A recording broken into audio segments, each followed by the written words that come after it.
오늘 성경 말씀은 누가복음 12장 13절로 21절 말씀입니다. 무리 중에 한 사람이 이르되 선생님 내 형을 명하여 유산을 나와 나누게 하소서 하니 이르시되 이 사람아 누가 나를 너희의 재판장이나 물건 나누는 자로 세웠느냐 하시고 그들에게 이르시되 삼가 모든 탐심을 물리치라. 사람의 생명이 그 소유에 넉넉한 데 있지 아니하리라 하시고 또 비유로 그들에게 말하여 이르시되 한 부자가 그 밭에 소출이 풍성하매 심중에 생각하여 이르되 내가 곡식 쌓아둘 곳이 없으니 어찌할까 하고 또 이르되 내가 이렇게 하리라. 내 곡간을 헐고 더 크게 짓고 내 모든 곡식과 물건을 거기 쌓아두리라. 또 내가 내 영혼에게 이르되 영혼아 여러 해 쓸 물건을 많이 쌓아두었으니 평안히 쉬고 먹고 마시고 즐거워하자 하리라 하되 하나님은 이르시되 어리석은 자여 오늘 밤에 내 영혼을 도로 찾으리니 그러면 내 준비한 것이 누구의 것이 되겠느냐 하셨으니 자기를 위하여 재물을 쌓아두고 하나님께 대하여 부요하지 못한 자가 이와 같으니라. 아멘.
우리 성가대와 목회시들과의 귀한 찬양에 감사합니다. 고맙습니다.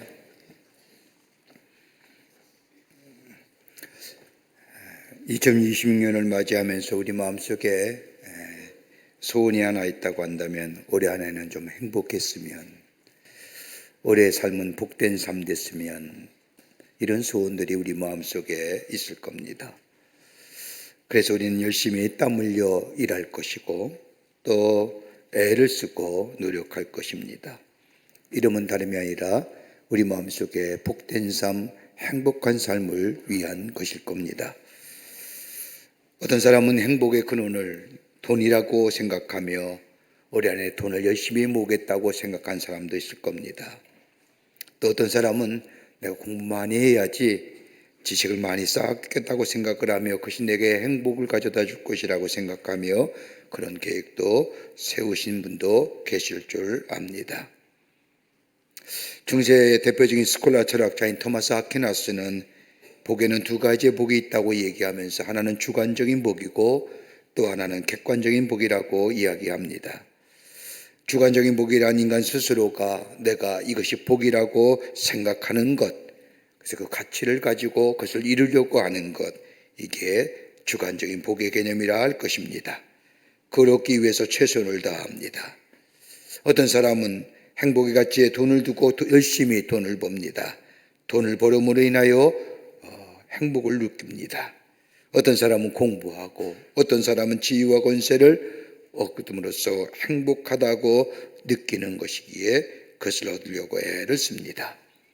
주관적인 복의 개념입니다. 다른 사람과는 상관없이 자신만이 누리는 행복이라 할 것입니다. 또 하나의 복이 있습니다. 객관적인 복입니다. 은총적으로 주어지는 겁니다. 나만이 누릴 수 있는 복이 아니라 다른 사람에게도 함께 더불어 공히 누릴 수 있는 복의 개념이 객관적인 복입니다. 우리의 수고나 노력이나 생각과는 관계없이 위로부터 주어지는 것. 여러분, 주관적인 복의 개념도 돈이란 것도 있지만 객관적 개념에서도 돈의 개념을 한번 생각해 보십시다. 여러분, 내가 땀 흘려 본다고 해서 돈이 모아질까요? 내가 애쓴다고 해서 몸부림친다고 해서 내가 돈이 모아질까요? 아마 그랬다고 한다면 다 우리 부자 됐을 겁니다.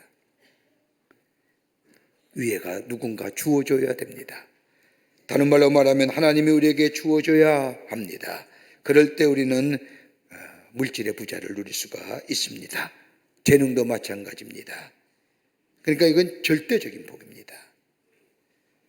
여러분, 이러한 복은 내가 어떤 가치를 가지고 어떤 가치 쪽에 사느냐에 따라서 나오는 복의 개념이라 할 것입니다. 내가 어디에 내 삶의 가치를 두고 사느냐에 따라서 복이 달라지는 겁니다. 내가 느낌에 따라 달라지는 겁니다. 이런 의미에서 오늘 본문의 말씀을 보십시오. 오늘 본문의 말씀은 우리가 잘 알고 있는 말씀입니다. 어느 농촌에 사는 어느 부자가 소출이 많아서 자기가 가지고 있는 곡간에 다 저장할 수가 없게 되자 이 부자는 곡간을 열고 다시 크게 지어 많은 곡식과 재물을 쌓아두고 이제는 내 소유가 넉넉하니 먹고 마시고 즐기자라고 말합니다. 그때 하나님께서 이 어리석은 부자야, 오늘 밤 내 생명을 불러가며 이 모든 것이 누구의 것이 되겠느냐라고 말씀하시면서 예수님이 이렇게 비유를 말씀하시며 이 어린 작은 부자를 책망하시면서 하나님께 대하여 부여치 못한 자가 바로 이와 같도다라고 말씀하십니다. 여러분, 본문의 말씀을 가만히 보십시오. 오늘 이 부자를 향하여 어리석은 부자라고 얘기하지만 여러분 가만 보십시오. 이렇게 많이 소출을 얻을 수 있는 것은 나름대로 근면했을 겁니다. 나름대로 정직했을 겁니다. 어떻게 보면 이 사람은 신중한 사람이요 열심히 산 사람이라고 할 것입니다. 근데 우리 주님은 그 사람을 향하여 신중한 사람이야, 열심히 사는 사람이야, 정직하고 근면한 사람이야 라고 말하지 아니하고 어리석은 사람이야, 무지한 사람이야 라고 얘기하십니다. 왜 그러실까요?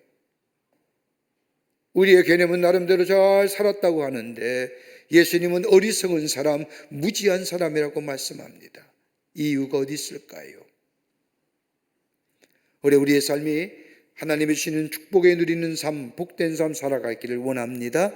그런 축복이 여러분 가운데 있어지기를 원합니다. 그렇다고 한다면 하늘의 부유함과 땅의 풍성함을 누리며 사는 삶의 비결이 어디 있을까요? 오늘 본문의 말씀을 통해서 함께 말씀을 나누며 은혜 나누기를 원합니다. 첫째는 영적인 풍성함이 먼저입니다. 오늘 19절 말씀을 보십시오. 이제 내 소유가 넉넉하니 평안히 쉬고 먹고 마시고 즐기자라고 얘기합니다. 오늘 여기 부자의 모습을 보십시오. 부자의 관심은 육신의 안락과 평안함에만 관심이 있지, 오늘 이 본문의 말씀, 예수님의 비유 가운데 나오는 이 부자의 삶 속에 영혼의 문제는 1절 나오지 않습니다. 이 부자의 관심은 오직 육체뿐이었습니다. 그러기에 먹고 쉬고 마시고 즐기자, 다분히 육체적인 관한 것들입니다. 여러분, 성경의 말씀을 보십시오. 인간은 분명히 흙으로 빚어진 존재입니다. 흙으로부터 비롯된 육체라고 하는 것에 하나님께서 생기를 불어넣을 때에 비로소 하나님의 형상대로 지음받은 인간이 이 땅에 창조됩니다. 하나님의 생기가 들어갈 때에 비로소 인간이 인간 되었다는 겁니다. 하나님의 생기가 다름 아닌 하나님의 영입니다. 거룩한 영입니다. 숨을 쉬지 않은 인간은 죽은 인간이듯이 하나님의 영이 함께하지 않는 삶, 인간은 죽은 인간과 마찬가지입니다. 육체와 더불어 마음만 있다고 해서 인간이 아닙니다. 영이 살아야 합니다. 영이 살아있을 때 비로소 하나님의 형상대로 지음받은 인간이라고 말할 수 있는 겁니다. 그런데 영이란 것은 성경 말씀을 보면 진리와 계시의 영이라고 말합니다. 영이 살아있을 때에 하나님과의 영적인 관계가 맺어집니다. 영이 살아있을 때에 진리를 깨닫게 됩니다. 영이 살아있을 때에 하나님의 말씀을 들을 때 그 말씀이 무엇인가 압니다. 영이 살아있을 때에 남이 보지 못하는 것을 보게 되고, 영이 살아있을 때에 남이 듣지 못하는 것을 듣게 되며, 영이 살아있을 때에 남이 하지 못하는 일들을 하게 됩니다. 영이 살아야 돼요. 여러분, 아무리 똑똑하고 아무리 지식이 있고 아무리 능력이 있다 할지라도 영이 죽으면 아무런 소용이 없습니다. 육체는 살아있을지 모르지만 영이 죽었습니다. 영이 죽으면 내 자신이 어디서부터 시작되었는지, 내 물질이 어디서부터 왔는지, 누구로부터 시작되었는지 알 수가 없습니다. 그러기에 내 노력과 내 땀 흘림이나 내 지식이나 내 능력으로 착각합니다. 여러분, 이 부자에게 누가 물질의 축복을 허락하셨습니까? 누군가가 주셨기에 먹고 마시고 즐기고 곡간을 더 많이 지어 그 곡간에 자신의 있는 저 곡식들을 다 넣겠다고 하는 그 생각은 누군가가 그에게 주어졌기에 그렇게 얘기하는 거 아닐까요? 근데 이 사람은 잊어버린 겁니다. 내 노력으로, 내 땀 흘림으로, 내 지식으로, 내 능력으로 얻어진 것처럼 착각합니다. 자신의 힘으로 부자가 된 것이라고 생각합니다. 왜요? 영이 죽었기 때문에. 영이 죽었기에 그것이 어디로 왔는지, 누구로부터 왔는지 알지 못하며 내 능력이나 내 지식이나 내 땀 흘림으로 이루어진 것을 생각했기에 내 안에 교만함이 생깁니다. 내 안에 오만함이 생깁니다. 여러분, 물질이 많아서 행복한 것이 아닙니다. 영이 살아있어야 됩니다. 영이 살아있을 때에 나의 소유가 어디로부터 왔으며 누구로부터 시작되는가 알 뿐만 아니라 자신의 능력으로 주어진 것이라고 생각하며 내가 수고와 노력해 얻어진 재물이라고 생각하지 않고 하나님이 주셨다고 하는 것에 겸손함이 생기고 겸손한 자세의 삶을 살아갑니다. 여러분, 21세기 가장 관심 있는 분야가 영성이라고 얘기합니다. 여러분, 꼭 교회에서나 다른 종교에서의 영의 문제를 얘기하는 것이 아니라 일반의 사업이나 일반의 비즈니스에도 영이 있어야 된다라고 얘기합니다. 왜 영성에 대한 관심이 많으냐? 다름이 아니라 지금의 과학적인 세계관이 인간성을 황폐하게 한 철학적 반적용이 인간의 영에 대해서, 영성에 대해서 갈구함이 생겼다는 겁니다. 다시 말한다면 과학적이고 물질적인 세계관에 대한 반정의 결과가 다시 말해 영적인 것에 관심을 갖게 했다는 겁니다. 과학과 물질이 종교적인 상상력을 고갈시켰습니다. 물질 만능주의 사회로 만들었습니다. 여러분, 가만 보십시오. 여러분, 우리가 가장 많이 우리의 삶 속에 듣는 이야기가 뭘까요? 돈에 관한 이야기입니다. 다 돈에 관한 얘기입니다. 여러분, 이런 물질 만능주의적인 세계관이 인간의 정신적인 함몰을 가져왔다는 겁니다. 그러기에 이로 인하여 삶의 무의미성, 삶의 방향성을 잃어버리고 목적성을 잃어버린 사람들 모습, 그러기에 영적인 것에 관심을 가졌다는 겁니다. 여러분 가만히 보십시오. 그 세속적인 영성에 관심 갖는 것들, 여러분 어떤 것들일까요? 다 하나같이 공통점이 있으면 자기개발이나 인간의 존엄성에 관한 이야기입니다. 거기에 하나님의 이야기가 하나도 없습니다. 하나님과의 관계성이 얘기를 안 합니다. 그저 자기개발과 더불어 인간의 존엄성에 관한 이야기를 합니다. 여러분, 그런데 분명한 것은 여러분, 우리 인간의 존엄성이, 내 인식이, 나의 정체성이 어디서부터 시작될까요? 하나님과 나와의 관계, 이 영적인 관계가 바르게 되어질 때에 내가 누구인가를 알 수 있습니다. 내가 어떤 존재인가 알 수 있습니다. 나라는 존재가 얼마나 지극히 존엄스러운 존재인가를 깨닫게 됩니다. 여러분, 다른 것으로 얻어지는 것이 아니라 내 안에 영이 살아있을 때, 하나님과 나와의 관계가 제대로 이루어지게 될 때에 비로소 나라는 존재, 나가 어떤 존재인가를, 내가 누구인가를 분명히 깨닫게 됩니다.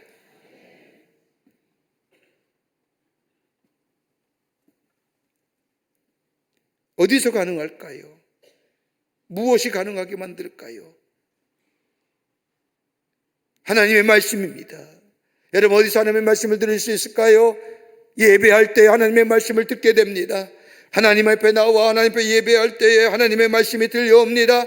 하나님과 나의 관계가 새로운 관계로 맺어집니다. 그 안에 나의 영혼을 새롭게 하며 내 양심이 별진된 양심이 깨끗한 양심으로 바뀌게 됩니다. 믿는 자의 도리가 확실해질 뿐만 아니라 더 나아가 믿음의 진보를 이루며 믿음의 열매가 맺어지게 됩니다. 예배할 때입니다.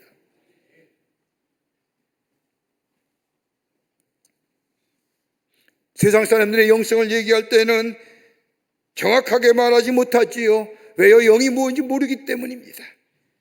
영이 있어야 한다는 말만 하지 영적인 성장이나 영적인 성숙에 대해서 별로 말하지 않습니다. 여러분, 영적인 성숙과 더불어 영적인 성장은 다름 아니라 하나님과 나와의 깊은 관계, 교제함이 있을 때, 어디서요? 예배 드릴 때 하나님과 나와의 관계가 새롭게 맺어집니다. 들려온 하나님의 말씀이 내 가슴을 칩니다. 내 변질된 양심이 깨끗한 양심으로 달라집니다. 믿음의 도리를 알게 됩니다. 서로 선행하며 격려하는 삶으로 새롭게 달라집니다.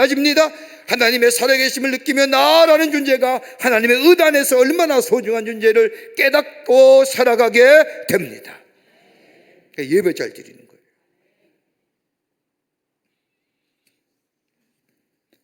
여러분, 우리가 먹는 밥이 주식이 밥이 아닙니까? 요즘은 뭐 빵 한 조각으로 아침에 때우는 사람, 과일 한 조각으로 이 아침을 먹는 분도 계시지만 뭐니 해도 밥 먹어야 됩니다. 그죠? 여러분, 밥을 어떠세요? 평생 잡수신 겁니다. 무미건조하잖아요. 그래도 안 먹으면 안 되잖아요. 여러분 가만 보십시오. 무미건조한 사람, 별로 의미가 없는 사람을 뭐라고 얘기해요? 밥맛이야. 여러분, 나쁜 얘기가 아닙니다. 무미건조하고 그런 얘기예요. 기분 나쁘냐? 그냥 밥맛이야. 근데 안 먹으면 안 되잖아요. 무미건조한 맛이라도 밥을 먹어야 살 수 있고 건강한처럼, 여러분, 우리의 영적인 삶에 영이 끼어지면 뭐예요? 말씀을 들어야 됩니다. 영이 살아야 됩니다. 더 나아가 영이 성장해야 됩니다. 어디서부터요? 하나님의 말씀을 들어야 됩니다. 예배할 때에, 하나님 앞에 예배할 때 우리의 영이 살아납니다. 성장합니다. 성숙합니다. 그리고 하나님의 뜻을 알게 됩니다. 내가 가지고 있는 것이 내 노력과 내 애씀으로 인하여 얻어진 것이 아니라 하나님이 주셨기에 가능하다는 사실을 깨닫게 됩니다. 거기에 감사가 있습니다. 거기에 감격이 있습니다. 그 인생이 새로워지는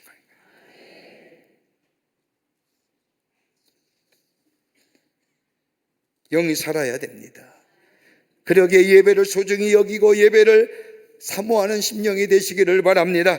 여러분, 매주일 예배 드리는 거, 이거 얼마나 소중한 일입니까?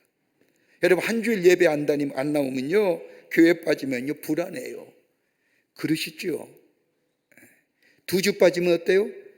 안 나갈 구실이 생겨요. 3주 빠지면요, 걱정거리가 생겨요. 한 달 빠지면 뭐가 돼요? 아닌 것처럼 그렇게 앉아있지 마시라고요. 한 달 빠지면 마음이 강팍해져요. 4달 빠지면요, 교회에 앉을 자리가 자리 이동이 돼요. 엄한 데 앉아있단 말이에요. 영이 죽어가는 거예요. 영이 살아야 됩니다. 영이 살아야 내가 무엇하고 내가 있는 것이 누구의 것이며 내가 무엇할 것이며 내 삶이 새로워지는 역사. 어디요? 하나님과 나와의 관계. 어디요? 예배의 자리에 있을 때에. 우리 안에 예배의 자리에 빠지지 아니하며 영이 성숙되고 성장되어 하나님의 놀라운 풍요로운 역사를 경험하시는 여러분 되시기를 주의 이름으로 축복합니다. 두 번째는 이기적인 탐심에서 자유로울 때에 하나님 앞에서 부유한 자 됩니다. 내 안에 탐심이 사라져야 됩니다. 오늘 여기 본문의 말씀을 보십시오. 부자는 중얼거립니다. 평안히 쉬고 먹고 마시고 즐거워하자. 여러분 오늘 본문 말씀을 가만히 읽어보십시오. 철저하게 육체적인 겁니다. 더 나아가 뭐요? 이기적인 겁니다. 여기에 쉬고 먹고 마시고 즐거워하자, 편안히. 오늘 짧은 말씀 본문의 말씀을 보십시오. 예수님의 비유 가운데, 이 부자의 비유 가운데 나라는 1인칭이 무려 이 짧은 말 6번이나 반납니다. 내가, 나, 내 곳간, 내 영혼, 내 모든 것. 철저하게 이기적인 마음이지요. 애써 도운 이의 생각도 없습니다. 주신 이의 생각도 아닙니다. 다 내 노력과 내 땀 흘림과 내 수고에서 얻어지기에 나는 평안히 쉬고 먹고 마시고 즐거워할 것이야. 다 내 거 마인 아닌 겁니다. 이웃에 대한 관심이라든지 더 나아가 뭐요? 하나님에 대한 관심 아무것도 없습니다. 유명한 헤이워드라고 하는 사람이 이야기하기를 사람이 천국에 들어가지 못하는 것은 그가 가진 재물을 소유하고 있다는 것이 아니라 재물이 그를 소유하고 있다는 사실 때문이다. 돈이 그 자체가 문제가 아니라는 겁니다. 돈이 사람을 지배하기 때문입니다. 사람이 돈의 노예가 되기 때문입니다. 여기에 정신도 가치관도 다 빼앗겨 버립니다. 정신도 가치관도 무해지니 이웃에 대한 관심, 더 나아가 하나님에 대한 관심이 일절 없습니다. 오로지 자신의 그만 관심인 겁니다. 이기심의 포로가 된 거죠. 여러분 오늘 본문에 나온 이 예수님의 비유 가운데 나왔다는 이 부자는 근면한 사람입니다. 성실한 사람입니다. 자신의 부는 자신의 땀과 노력으로 이루어졌고 다른 사람의 부는 운이 좋아서 돈 벌었다고 얘기하는 사람이 아닙니다. 정직한 자요, 근면한 자요, 열심으로 산 사람입니다. 그럼에도 불구하고 예수님 뭐예요? 그들 가리켜서 무지한 자, 어리석은 자라고 하는 것은 뭐예요? 이기심의, 탐심의 사람이라. 철저하게 자기만 합니다. 극도의 이기적인 사람입니다. 많은 소유를 가졌다고 해서 죄가 되는 것이 아닙니다. 문제는 자신의 소유를 값있게 쓸 줄 몰랐다는 겁니다. 나만 먹고 마시고 즐기고 쉬고 편안히 하는 삶. 여러분 내 손을 베풀 때에 나눌 때에 뭐예요? 우리는 돈을 정복하는 거예요. 돈에 매이지 않는 존재가 되는 거예요. 더 나아가 뭐예요? 이런 자가 신앙. 주신 이도 하나님이시고 거둬갔으니 하나님이시고 내가 땀 흘려 노력한 것이 내 것이 아니라 하나님이 주셨기 때문에 내가 가능하다고 하는 믿음의 고백이 우리 가운데 있을 때에 이게 뭐예요? 하나님에 대한 부유한 태도예요. 여기에 우리 하나님이 이 땅에 살면서 풍성함의 축복으로 그 믿음 보시고 우리 안에 허락하여 주시는 줄 믿습니다. 이기심에 탐심 버려야 됩니다. 돈을 넘어서는 길이 뭐예요? 베푸는 거예요. 나누는 거예요. 끝으로 가진 것을 제대로 사용해야 합니다. 오늘 본문의 말씀을 보십시오. 하나님의 재물의 능력을 주셔서 많은 이 소출을 얻었습니다. 그런데 그 많은 소출을 보면서 오늘 본문에 보면 부자가 뭐라고 말합니까? 12장 18절의 말씀을 보면 내가 이렇게 하리라. 내 곡관을 헐고 더 크게 짓고 내 모든 곡식과 물건을 거기에 쌓아두리라. 또 내가 내 영혼에게 이르되 영혼아 열에 쓸 물건을 많이 쌓아두었으니 평안히 쉬고 먹고 마시고 즐거워하자 하리라. 여러분, 하나님이 우리에게 건강 주시고 능력 주시고 특별히 재물 주신 거에는요 그냥 주셨을까요? 탐심을 물리치라고 얘기하시고 네 안에 이기심을 물리치라고 하신 예수님께서 우리에게 재물 주시고 우리에게 건강 주시고 우리에게 재능 주신 것은요 나만을 위한 일일까요? 여러분, 그리스도인에 있어서의 경제관에 중요한 것이 있다고 한다면 버는 것도 중요하지만 보존하는 것도 중요하지만 어떻게 쓰느냐는 거예요. 여러분, 우리 흔히 어른들이 하시는 말씀이 있잖아요. 진수정찬 차려놓았도 그거 다 네 건 줄 아냐? 라고 하시잖아요. 여러분, 큰 진수정찬을 받으셨어요. 그 내 밥상이에요? 아니에요, 절대로. 내 입에 들어오는 것만 내 거잖아요. 내 입에 들어오는 것만 내 거예요. 내가 큰 진수정찬을 받았다고 해서 그 밥상이 다 내 거가 아니에요. 내 입에 들어오는 것. 재물도 마찬가지입니다. 내가 사용하는 것만이 내 재물입니다. 쌓아둔다고 해서 내 재물 아니지요. 그런데 어떻게 사용하느냐의 문제입니다. 하나님이 내게 주신 재물을 바르게 사용하게 되는 것, 하나님 앞에서 부유한 자의 삶의 모습인데, 오늘 여기 성경 20절의 말씀을 보면 오늘 밤 내 영혼을 도로 찾으리니 그러면 내 예비한 것이 네 것이 되겠느냐. 여러분, 그 소유, 그 건강, 그 재물 오늘 다 걷어가시면 그 무슨 소용이냐.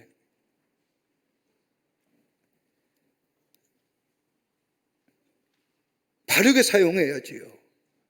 여러분, 오늘 본문의 말씀에 가만히 말씀을 보면 여기에 하나님을 향하여 11조 드리라는 얘기 한마디도 안 나옵니다. 하나님 앞에 헌금하라는 얘기 한마디도 안 합니다. 근데 이 안에 뭐가 담아요? 11조의 정신이 담겨요. 우리가 은혜로 주신 것, 주님의 뜻대로 사용하게 될 때는 것, 이게 제대로 사용하는 것이고 이것이 부유한 인생인데 그것이 무슨 정신이냐? 11조 정신. 여러분, 많은 사람들이 11조를 가리켜 의무라고 얘기하지만 여러분, 11조는 의무가 아닙니다. 자원하는 마음으로 드리는 겁니다. 여러분, 11조의 최초의 이야기가 창세기 14장에 나옵니다. 창세기 14장의 말씀을 보면 동방의 네 나라가 왕들이 연합을 인하여 소돔과 고모라의 모든 것들을 다 노력해 가지요. 그때 롯이 잡혀갑니다. 아브라함의 조카인. 아브라함이 이 이야기를 듣고 318명의 군사를 끌고 저 동방의 네 왕의 연합군에 찾아가서 그 전쟁 속에 승리하고 롯을 구해 옵니다. 전리품을 갖고 오지요. 히브리 나그네 불과한 아브라함이 강력한 동방의 네 왕을 이기고 돌아오자 이에 사람들이 아브라함을 왕의 골짜기에서 환영합니다. 지극히 높으신 하나님의 제사장이요 저 살렘의 왕인 멜기세덱이 떡과 포도주를 가져와서 아브라함을 맞이하며 승리 주신 하나님을 찬양하러 권면하며 하나님의 이름으로 떡과 포도주를 나눕니다. 여러분, 여기서 멜기세덱은 창세기 14장에 나온 후에 어디서 나와요? 한 번도 나오지 않다가 히브리서에 나와요. 영원한 대제사장 되시는 멜기세덱. 이 제사장이 승리하고 아브라함을 기쁘게 맞이하면서 떡과 포도주를 베풀고 하나님께 감사하라고 얘기합니다. 여러분, 생각해 보세요. 우리의 믿음의 생활과 한번 연관시켜 보자고요. 아브라함의 영적 후손으로 세상에 나아가 영적 전쟁에서 승리하고 주일에 교회에 나와서 예배할 때 진정한 왕이신 그리스도께서 베푸신 떡과 포도주의 잔치에 참여하고 그것을 받아 마실 때 얼마나 우리에게 감격스럽습니까? 이 자리 아닐까요? 저 세상에 나가 영적 전쟁에서 승리한 여러분들, 주일날 예배에 나와서 주께서 베푸신 떡과 포도주의 이 거룩한 만찬의 자리에 참여하여 말씀을 듣고 우리의 심령이 풍요해지고 말씀을 들을 때 우리의 마음에 기쁨이 넘쳐나는 이 귀한 자리, 은혜의 자리 아닐까요? 믿으십니까? 그때 아브라함 뭐해요? 11조 드려요. 하나님의 베푸신 은혜에 감사하며요. 여러분, 혹자는 11조를 드리면 축복받는 게 아니라 하나님이 내게 베푸신 은혜가 넘쳐날 때에 그 은혜에 감사하며 내 11조 드리는 거예요. 이게 헌신의 정신이에요. 내가 있어서 드린 것, 내가 주신 것에 감사하여 하나님 앞에 정원하는 마음으로 드려지는 것. 그러기에 10의 1조는 믿음이 없이는 드릴 수 없어요. 절대로. 10의 1조는 거룩한 삶의 모습이에요. 여러분 다른 종교에 11조 하나요? 안 합니다. 11조는 뭐예요? 하나님의 사람만이, 내가 구별된 사람만이 드릴 수 있는 게 11조예요. 은혜를 깨닫지 못하면 절대로 드릴 수 없는 것이 11조입니다. 여러분 이 믿음 가지고 베푸신 은혜에 감사하며 믿음의 정신이요 거룩한 삶의 정신이요 감사와 기쁨의 마음으로 드리는 것이요, 그리고 하나님이 내게 주신 것 축복한 후에 드려지는 이 11조의 헌신의 모습을 가지고 하나님 앞에 드려지는 인생이 될 때에 하나님 뭐라고 약속하세요? 말라기 3장 10절의 말씀을 보면 만군의 여호와가 이르노라 너희의 온전한 11조를 창고에 들여 나의 집에 양식 있게 하고 그것으로 나를 시험하여 내가 하늘문을 열고 너희에게 복을 쌓을 것이 없도록 붙지 아니하나 시험해보라. 하나님 그 믿음 보시고요, 그 11조의 정신을 보시고 저 하늘문을 여신다는 거예요. 그 여시는 게 어떤 거예요? 창세기 7장에 나오면 노아의 홍수처럼 하늘이 열려질 때에 빛이 암수로 내린 것처럼 그런 축복이 우리의 삶 가운데 있어지게 된다는 겁니다. 그러니까 뭐예요? 11조가 더 커져가는 거잖아요. 그게 축복 아닐까요? 내게 베푸신 은혜에 감사하며 기쁜 마음으로 믿음으로 거룩한 삶의 자세로 그리고 감사의 기쁨으로 하나님 앞에 11조 드릴 때 하늘문이 열려지고 하늘이 놀라운 축복으로 내 속에 넘었을 때 내가 더 크게 드리고 더 많이 드려 내 삶이 풍요로우실 뿐만 아니라 하나님에 대하여 부유한 자의 신세가 살아가는 거예요. 왜 이런 결단이 우리 없을까요? 왜 믿음으로 드리지 못할까요? 왜 인색함으로 드려지는 걸까요? 그뿐 아니라 하나님께서 우리의 믿음의 고백과 믿음의 헌신을 보시고 말라기의 말씀을 보면 채우고도 넘치도록 허락하여 주신다네. 복을 쌓을 것이 없도록 붙지 아니하라 시험해보라. 그 은혜로 하나님 감사합니다. 하나님 감사합니다. 기쁜 마음으로. 여러분 11조가 의무적으로 되는 것은 언제? 레위기 27장에 나와요. 광야에 나와서 이스라엘 백성에게 저 430년 동안 애굽의 노예생활을 했던 이스라엘 백성이 아무것도 모를 때 하나님의 은혜도 잊어버리고 하나님의 사랑도 잊어버린 저 이스라엘 백성에게 뭘 말해요? 11조의 정신을 얘기할 때 의무적으로 얘기하는 거예요. 그때 그전에는 뭐예요? 기쁜 마음으로, 자원하는 마음으로, 감격한 마음으로. 그럴 때 하나님 뭐예요? 하늘의 문을 여시고 넘치게 하실 뿐만 아니라 우리에게 싸울 것이 없는 축복으로 허락해 주십니다. 여러분 이게 물질에 돈에 넘어서는 일이에요. 돈에 자유로운 자예요. 돈에 쪼들림이 없는 거예요. 만몬의 신을 정복하는 거예요.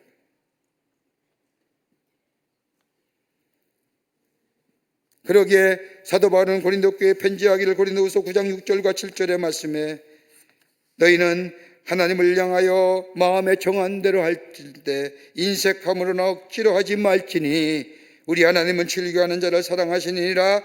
이 모든 은혜를 너에게 넘치게 하시리라. 기쁜 마음으로. 기쁘잖아요. 하나님을 인정하는 믿음이잖아요. 영이 깨어있잖아요. 이것이 바로 하나님에 대한 부유한 자의 삶이요, 우리의 삶의 풍성함을 누리는 복된 인생인 줄 믿습니다. 예배의 본, 그리고 내게 주신 귀한 봉사의 본, 나눔과 섬김의 자리에, 그리고 더 나아가 뭐예요? 하나님 앞에 드려지는 헌신의 모습, 그 가운데 11조의 삶의 모습.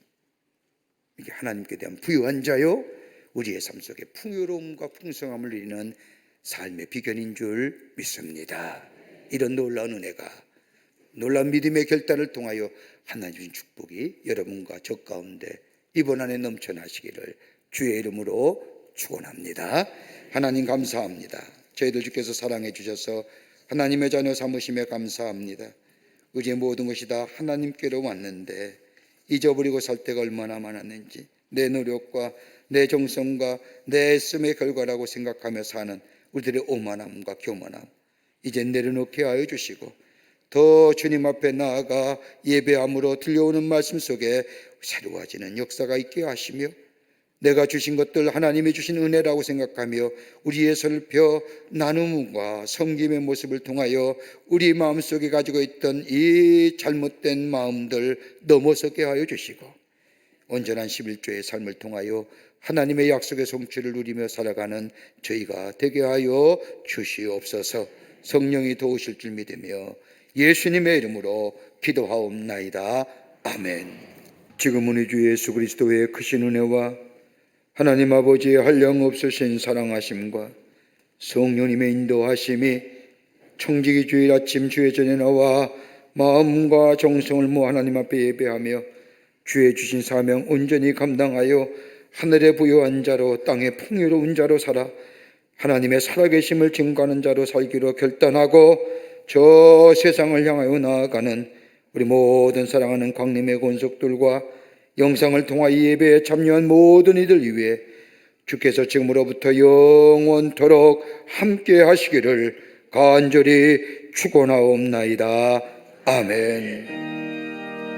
조신 하나님, 조신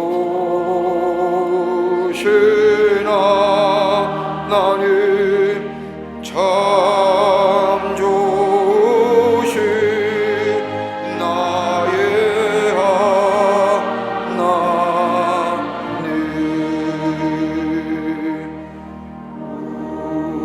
우리의 예배를 받으신 하나님, 참